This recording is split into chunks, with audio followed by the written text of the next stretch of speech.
Episode sebelumnya Karna berhasil mengalahkan ular yaksa penjaga sumur dan membuat sumber air yang kering kembali terisi. Namun saat Karna ingin menghadiahkan sumur itu kepada para pandai besi, komunitas kusir merasa terhina dan marah hingga Karna dituduh sebagai pemberontak. Tanpa rasa takut, Karna berkata, "Kalau begitu, aku berdiri sebagai pemberontak yang berani, namun aku tidak akan menganggap aturan sebagai keadilan." Satyasena yang kagum pada keberanian Karna langsung membela keponakannya. Ia mengingatkan pemimpin klan kusir bahwa mereka sendiri telah memberikan hak kepemilikan sumur itu kepada Karna. Karena itu, hanya Karna yang berhak menentukan kepada siapa sumber air tersebut diberikan. Dan menurut Satyasena, itu juga bagian dari aturan yang mereka junjung. Namun pemimpin kusir tetap marah. Dengan nada keras ia memperingatkan Karna bahwa siapapun yang melawan masyarakat harus siap menerima akibatnya. Di tengah ketegangan itu, Vaishali malah berkata dengan nada mengejek kepada pemimpin kusir, menanyakan apakah masih ada sumber air lain yang kering agar mereka bisa menenggelamkan Karna lagi sebagai hukuman. Ucapan Vaishali membuat suasana berubah lucu ketika Sean dengan polos berkata bahwa kakaknya bisa mengeluarkan air dari sumur kering manapun.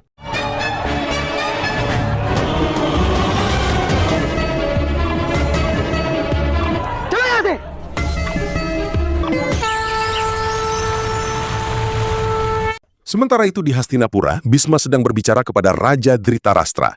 Menurutnya, kerajaan perlu mengadakan ritual yajna besar karena rakyat mulai dipenuhi keraguan terhadap keadaan Hastinapura. Namun, Dhritarashtra yang buta merasa tersinggung.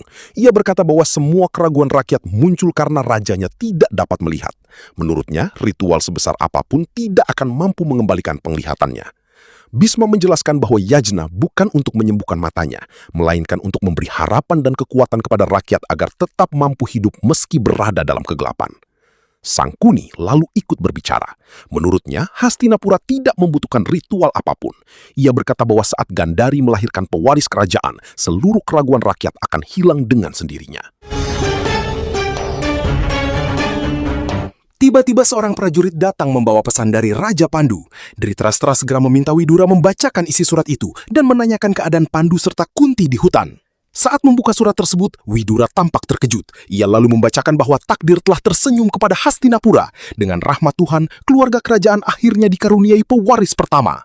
Pandu juga menulis bahwa putra Kunti itu kelak akan mengabdikan dirinya kepada Dhritarashtra, menjadi lambang kebaikan dan kejujuran, serta tumbuh menjadi prajurit hebat.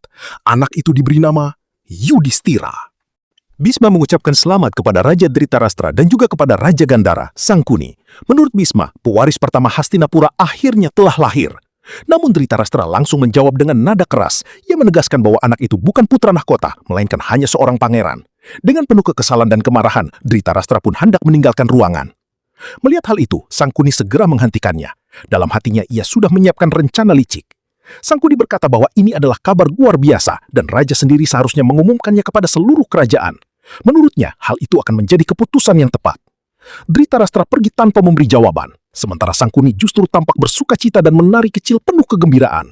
Namun Bhisma dan Widura memahami bahwa di balik sikap itu, Sangkuni pasti sedang menyimpan niat licik dan berbahaya.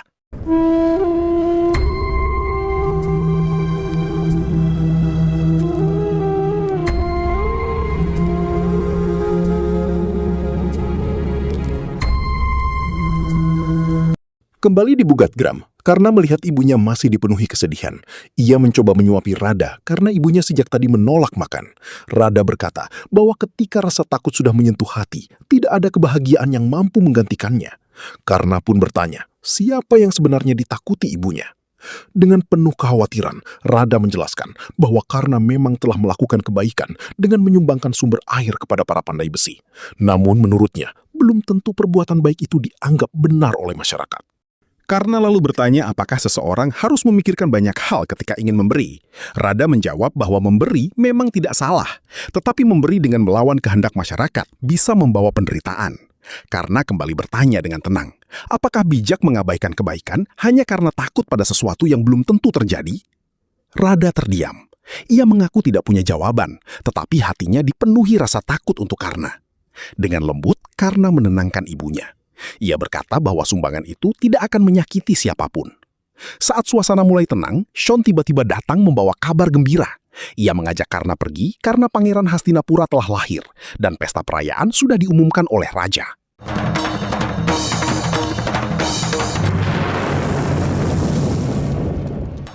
Di depan lingga Dewa Siwa, Sangkuni teringat sumpah lamanya saat Bisma menikahkan adiknya, Gandari, dengan Dhritarashtra yang buta. Dalam hatinya, ia masih menyimpan dendam besar. Menurut Sangkuni, Bisma telah menggunakan kekuatannya untuk menuliskan kegelapan dalam hidup Gandari. Karena itu, ia bersumpah akan menggunakan kelicikannya untuk menghancurkan Hastinapura. Ia ingin seluruh kerajaan merasakan penderitaan yang sama. Dengan penuh amarah, Sangkuni melukai kakinya sendiri. Ia berkata bahwa luka itu akan terus mengingatkannya pada balas dendamnya. Sampai putra Gandari duduk di atas tahta Hastinapura, ia tidak akan pernah hidup tenang. Madanja yang melihat tingkah aneh Sangkuni pun kebingungan dan bertanya apakah ada masalah besar yang sedang terjadi. Namun sambil tertawa, Sangkuni berkata bahwa ini bukan masalah, melainkan perayaan. Putra Pandu telah lahir dan seorang pangeran Hastinapura akhirnya hadir di dunia. Karena itu, menurutnya mereka harus merayakan Holi. Madanjai semakin bingung. Sangkuni lalu mulai menceritakan kisah Holika dan Prahalat. Sangkuni lalu berkata bahwa bertahun-tahun lalu saat pernikahan Gandari berlangsung, ia pernah melukai dirinya sendiri. Luka itu akhirnya sembuh dan rasa sakitnya menghilang. Namun hari ini, ia kembali melukai dirinya agar dendam itu tetap hidup dalam dirinya. Dengan penuh amarah, ia berbicara kepada Dewa Siwa. Ia mempertanyakan anugerah 100 putra yang pernah diberikan kepada Gandari. Menurutnya, anugerah itu belum terlihat, sementara Pandu justru telah memiliki seorang putra terlebih dahulu. Sangkuni merasa hidupnya semakin gelap karena Yudhistira kini menjadi pangeran pertama Hastinapura. Namun ia mengingatkan bahwa dirinya adalah seorang ksatria, dan menurutnya, tugas seorang ksatria adalah membalas dendam. Karena itu, di depan Dewa Siwa, Sangkuni bersumpah selama dirinya masih hidup, Yudhistira tidak akan pernah naik tahta Hastinapura. Ia berkata bahwa racun yang dibawa putra Pandu ke dalam hidupnya akan menjadi awal kehancuran mereka semua, kehancuran keluarga kerajaan, dan kehancuran Hastinapura sendiri. Tak lama setelah mengucapkan sumpah itu, Sangkuni tiba-tiba pingsan hingga para prajurit segera membawanya pergi. Sementara itu, Madanjai justru merasa mendapat pencerahan dari ucapan Sangkuni. Ia mulai percaya bahwa tugas seorang ksatria memang membalas dendam. Pikirannya langsung tertuju kepada Karna. Dalam hatinya, ia merasa sejak anak itu muncul, hidupnya dipenuhi racun dan kehinaan. Di depan lingga Dewa Siwa, Madanjai pun bersumpah bahwa mulai hari itu, dirinya akan menjadi racun bagi masyarakat, demi menghancurkan Karna.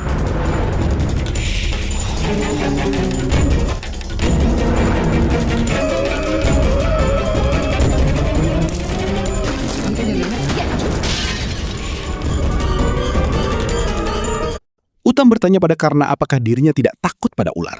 Namun Vaisali langsung menjawab dengan sombong bahwa tidak ada yang perlu ditakuti. Menurutnya, ia biasa menangkap ular lalu membuangnya begitu saja. Uttam mengingatkan bahwa ular memiliki taring mematikan dan seseorang bisa mati dalam hitungan detik jika tergigit.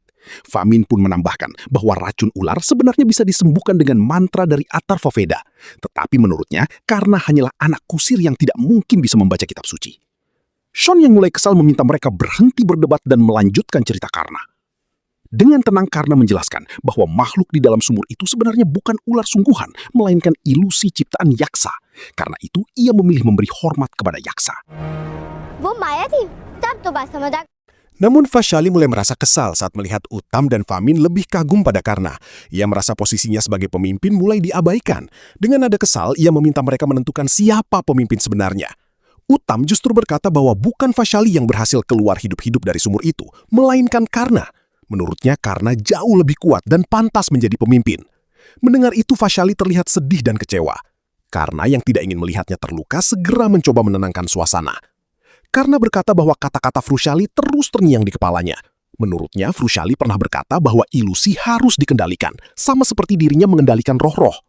Orang yang memberi keberanian dan membimbing orang lain adalah pemimpin sejati. Mendengar itu, Vaishali akhirnya tersenyum kembali. Dengan bangga ia berkata bahwa Karna memang cerdas, tidak seperti yang lain. Ia bahkan mengaku bersedia menjadi prajurit Karna, lalu meminta Karna melanjutkan cerita tentang Yaksha. Namun suasana tiba-tiba berubah tegang ketika pemimpin kusir datang dengan nada keras. Ia menuduh Karna telah menentang kaum kusir karena menyumbangkan sumur kepada para pandai besi. Karna dengan tenang menjawab bahwa dirinya hanya menyumbangkan sumur itu, sedangkan yang menentang adalah mereka sendiri. Pemimpin kusir lalu mengungkapkan sesuatu yang mengejutkan. Ia berkata bahwa air sumur itu beracun. Menurutnya Tuhan sedang menghukum para pandai besi karena telah melampaui batas mereka. Siapapun yang menyentuh air sumur itu kini sedang sekarat.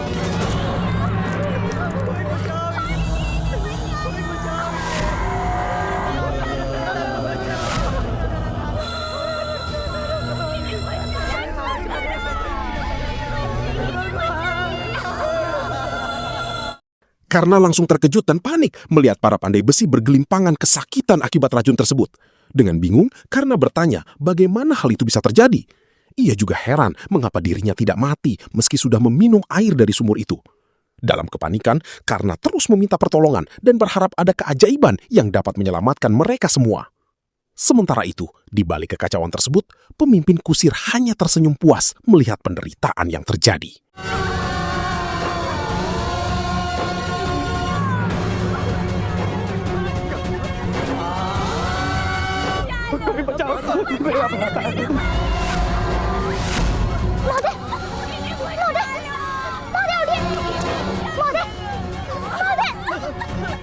Dengan panik, Karna terus bertanya dalam hatinya, bagaimana mungkin anugerah dari Yaksha justru membawa kematian? Dalam ketakutan, ia berdoa memohon pertolongan kepada para dewa. Tiba-tiba Prakas muncul di tengah kekacauan itu. Dengan senyum puas, ia memuji keadaan yang terjadi. Menurutnya, Karna kini malah memohon bantuan setelah menyebabkan semua kematian tersebut.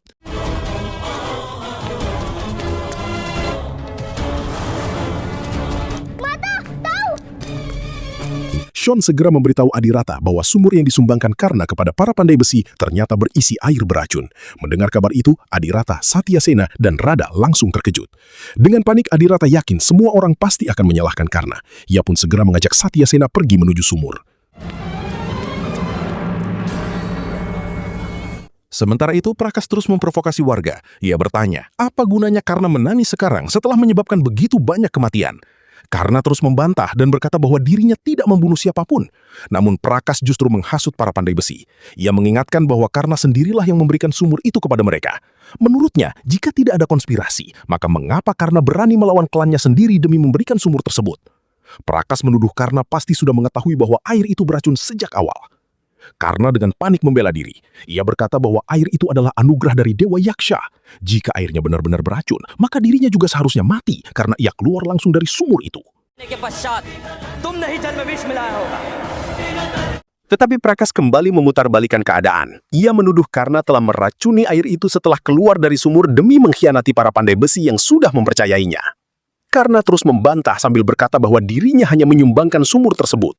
Namun para pandai besi yang sudah marah mulai terprovokasi. Mereka mengambil batu dan bersiap menyerang Karna jika tuduhan itu benar.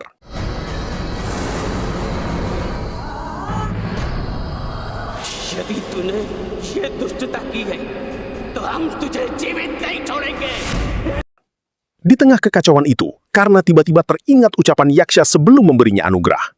Yaksha pernah berkata bahwa dirinya tidak menyebabkan sumur itu kering. Semua itu terjadi karena perbuatan manusia dan merupakan kemarahan alam terhadap dosa manusia. Yaksha juga memperingatkan bahwa air itu tidak akan membawa kebahagiaan bagi siapapun. Mengingat ucapan itu, Karna mulai menyesal karena tidak memahami makna sebenarnya dari peringatan Yaksha.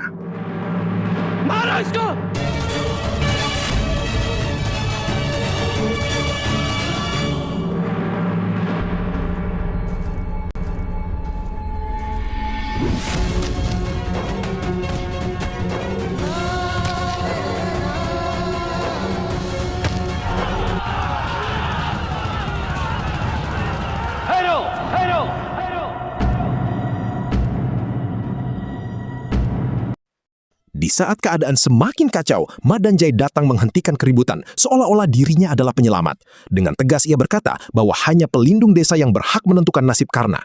Saat Madanjay turun dari kudanya, Rada langsung bersujud di hadapannya sambil memohon agar Karna diselamatkan. Namun para pandai besi yang dipenuhi amarah menolak. Mereka berteriak bahwa Karna telah meracuni sumur, dan karena itu merekalah yang berhak menentukan hukumannya. Madanjay segera menghentikan keributan itu dengan suara keras. Ia menegaskan bahwa hanya pelindung desa yang berhak memutuskan hukuman dan hanya dirinya yang berhak mengambil tindakan di tempat itu. Namun para pandai besi tetap dipenuhi amarah. Mereka bersikeras bahwa Karna telah mencoba membunuh mereka dengan meracuni sumur. Karna terus membantah dengan panik. Ia berkata bahwa dirinya tidak melakukan semua itu.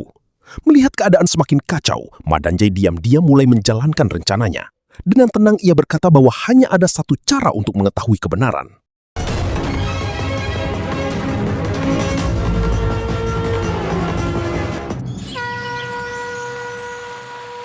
Di Hastinapura, Raja Dhritarashtra masih terngiang ucapan Widura tentang kelahiran putra Pandu.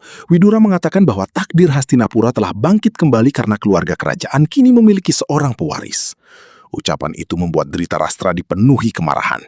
Ia langsung mendatangi Gandhari. Dengan nada keras ia berkata bahwa tugas seorang ratu adalah melahirkan pewaris tahta. Namun menurutnya, Gandhari justru telah menghancurkan seluruh harapannya. Istri Pandu telah melahirkan pangeran pertama klan Kuru, sementara Gandhari belum memberinya apapun. Dhritarashtra mulai meragukan anugerah dari Dewa Siwa.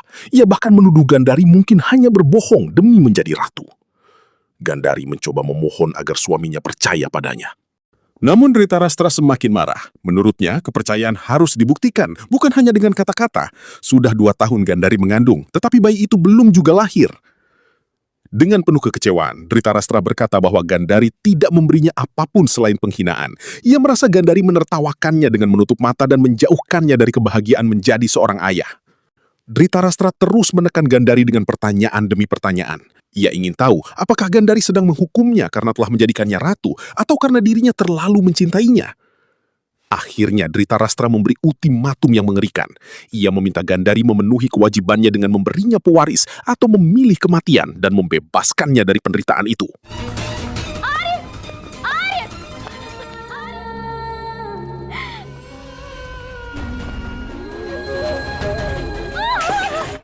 Di depan lingga Dewa Siwa, Gandhari menangis meratapi nasibnya. Dengan penuh kesedihan dan kemarahan, ia bertanya kepada anak di dalam kandungannya, siapa sebenarnya dirinya hingga menjadi musuh ibunya sendiri bahkan sebelum lahir. Gandhari lalu memohon kepada Dewa Siwa. Ia mempertanyakan, apakah anugerah yang diberikan kepadanya sebenarnya adalah kutukan? Dengan air mata bercucuran, Gandhari memohon agar anaknya segera lahir ke dunia. Kandungan itu telah menjadi beban yang menyiksa hidupnya. Dalam keputusasaan, Gandhari terus memohon kepada Dewa Siwa. Ia meminta agar anak itu segera dilahirkan, atau hidupnya diakhiri sekalian.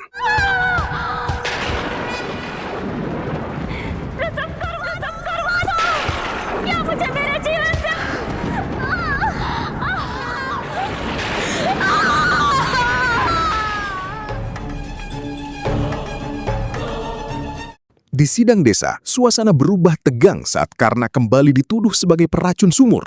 Dengan wajah dingin, Madan Jai memberi satu cara untuk membuktikan kebenaran. Jika Karna memang jujur, maka tangannya tidak akan terbakar saat dimasukkan ke dalam minyak panas. Namun jika terbakar, itu menjadi bukti bahwa ia telah berbohong. Mendengar keputusan itu, Radha langsung panik dan tak mampu menyembunyikan rasa takutnya. Tetapi Karna justru menenangkan ibunya dengan tenang. Ia berkata bahwa dirinya tidak takut karena ia tahu dirinya berkata jujur dan tidak melakukan kejahatan itu.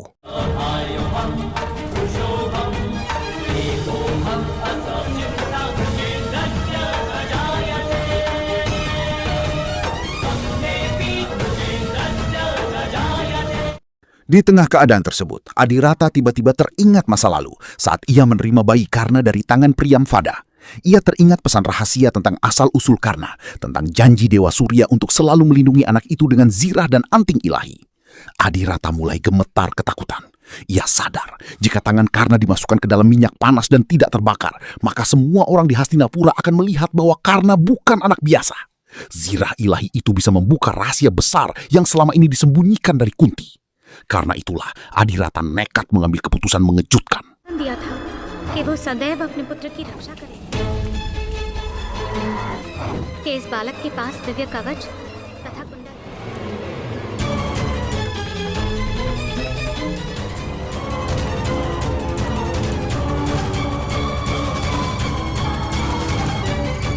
Dengan berteriak, Adhirata mengaku bahwa dirinya lah yang meracuni sumur tersebut.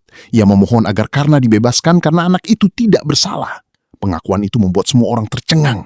Radha, Karna, dan Satyasena sama sekali tidak percaya. Mereka tahu Adhirata sedang berbohong demi melindungi anaknya. Namun Adhirata terus meyakinkan semua orang bahwa dialah pelakunya. Di sisi lain, Madan Jai sendiri terkejut. Karena sebenarnya dialah yang meracuni sumur itu untuk menjebak Karna dan menghancurkan hidup keluarganya.